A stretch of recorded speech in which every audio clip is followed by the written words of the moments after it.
నమస్కారం సార్. నా పేరు గంగిరెడ్డి. మాది సత్యసాయి జిల్లా తలుపుల మండలం మల్లపల్లి గ్రామం బైగారిపల్లి మా ఊరు. రైతుకు జగన్మోహన్ రెడ్డి సార్ రైతుకి బాగానే చేస్తున్నాడు. రైతుకి ఏమంటే ₹1,00,000 రుణమాఫీ పెడితే ఇప్పుడు 17,500 ఇస్తున్నారు కదా. అది రైతుకి ఏ కోసైనా చాలడం లేదు. ₹1,00,000 రుణమాఫీ పెట్టి రైతు కొంచెం అట్లా చేయూతనిస్తే బాగుంటుందని మా ఆలోచన. నేను రైతు కుటుంబంలో సామాన్య రైతు కుటుంబంలో పుట్టినాను. గంగిరెడ్డి నా పేరు. మళ్ళీ మళ్ళీ ఇదొకటి రైతుకి ఏమంటే గిట్టుబాటు ధర అనేది లేదు సార్. ఇప్పుడు వేరుశెనగ అనేది మేము పండిస్తాం మా పక్క ఎక్కువ మా జిల్లాలో. ఆ వేరుశెనగకి ఇప్పుడు 2,500, 600 పోతున్నారు, వ్యాపారస్తులు కొంటున్నారు. మేము తీసుకొచ్చి ₹4,000 కొన్నాము అప్పుడు. ఇప్పుడు 2,500, 600 ఏమంటే రేట్ లేదు అంటున్నారు. రైతుకు చాలా ఇబ్బందిగా ఉంది. మొత్తం సూపర్ కానించి, పొటాష్ కానించి, DAP కానించి మొత్తం అన్నీ పెరిగినాయి. కూలీల ఖర్చు పెరిగింది. ఎకరాకు తక్కువ అంటే 30,000 ఖర్చు వస్తూ ఉంది ఇప్పుడు. ఆ ఖర్చుకు తగ్గట్టు గిట్టుబాటు ధర లేదు. ముఖ్యమైన విషయం ఏమంటే మా పక్క వేరుశెనగతో పాటు మామిడి చెట్లు ఎక్కువ డెవలప్ చేసినారు.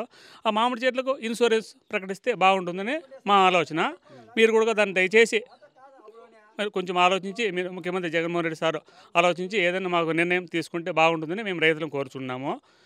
నమస్కారం సార్.